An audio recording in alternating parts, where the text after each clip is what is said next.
জুমার দিন মুসলমানদের কাছে পবিত্র ও গুরুত্বপূর্ণ একটি দিন। দিনটিকে সাপ্তাহিক ঈদের দিন বলা হয়েছে। এ বিষয়ে রাসূল সাল্লাল্লাহু আলাইহি ওয়াসাল্লাম বলেছেন, নিশ্চয়ই আল্লাহ এ দিনটিকে মুসলমানদের জন্য ঈদের দিন রূপে নির্ধারণ করেছেন। তাই যে ব্যক্তি জুমার নামাজ আদায় করতে আসবে সে যেন গোসল করে এবং সুগন্ধি থাকলে তার শরীরে লাগায়। মিসওয়াক করাও তোমাদের কর্তব্য। সুনানে ইবনে মাজাহ। জুমার দিনে বিশেষ 4 আমল। দোয়া করা। জুমার দিনের দোয়া আল্লাহ তাআলা কবুল করেন, তাই এদিন আল্লাহ তাআলার কাছে দোয়া করা উচিত। হযরত জাবের ইবনে আব্দুল্লাহ রাদিয়াল্লাহু আনহু থেকে বর্ণিত, রাসূল সাল্লাল্লাহু আলাইহি ওয়াসাল্লাম বলেন, জুমার দিনে এমন একটা সময় রয়েছে যাতে আল্লাহর বান্দা আল্লাহর কাছে যা চায় আল্লাহ তাই দেন। অতএব তোমরা আসরের শেষ সময়ে তা তালাশ করো।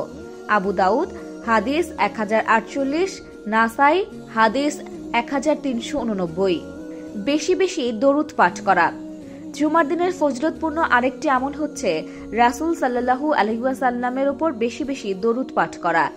রাসূল সাল্লাল্লাহু আলাইহি ওয়াসাল্লাম বলেন, দিনসমূহের মধ্যে জুমার দিনই সর্বোত্তম। এই দিনে আদমকে সৃষ্টি করা হয়েছে। এই দিনে তিনি ইন্তেকাল করেছেন। এই দিনে সিংহায় ফু দেওয়া হবে। এই দিনে সমস্ত সৃষ্টিকে বেহুশ করা হবে। অতএব তোমরা এই দিনে আমার উপর অধিক পরিমাণে দরুদ পাঠ করো, কেননা তোমাদের দরুদ আমার সম্মুখে পেশ করা হয়ে থাকে। আবু দাউদ হাদিস 1047। তাড়াতাড়ি মসজিদে আগমন। হযরত আউস ইবনে আউস রাদিয়াল্লাহু থেকে বর্ণিত, তিনি বলেন, আমি রাসূল সাল্লাল্লাহু আলাইহি ওয়াসাল্লামকে বলতে শুনেছি, যে ব্যক্তি জুমার দিন গোসল করাবে, জুমার নামাজের পূর্বে স্ত্রী সহবাস করে তাকেও গোসল করাবে এবং নিজেও গোসল করবে অথবা উত্তম রূপে গোসল করবে, এরপর ওয়াক্ত হওয়ার সঙ্গে সঙ্গে মসজিদে আসবে, আসার সময় হেঁটে আসবে, কোনো বাহনে চড়বে না, ইমামের কাছাকাছি বসবে, এরপর 2টি খুতবা মনোযোগ দিয়ে শুনবে এবং খুতবার সময় কোনো অনর্থক কাজকর্ম করবে না, সে মসজিদে আসার প্রতিটি পদক্ষেপে 1 বছর নফল রোজা ও 1 বছর নফল নামাজের সওয়াব পাবে। আবু দাউদ হাদিস 345।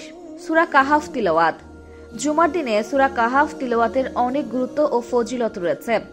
হাদিসে বর্ণনা করা হয়েছে, যে ব্যক্তি জুমার দিন সূরা কাহাফ তিলাওয়াত করবে তার নূরে জুমা হতে আগামী জুমা পর্যন্ত চমকাতে থাকবে। মিশকাত 2175।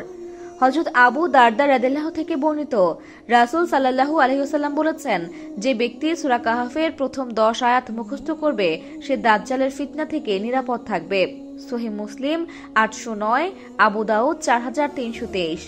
হযরত আলী রাদিয়াল্লাহু থেকে বর্ণিত, রাসূল সাল্লাল্লাহু আলাইহি ওয়াসাল্লাম বলেছেন, যে ব্যক্তি জুমার দিন সূরা কাহাফ তিলাওয়াত করবে সে 8 দিন পর্যন্ত সব ধরনের ফিতনা থেকে নিরাপদ থাকবে। যদি দাজ্জাল বের হয় তবে সে দাজ্জালের ফিতনা থেকেও নিরাপদ থাকবে। ধর্মডেস্ক, অপরাজয়া।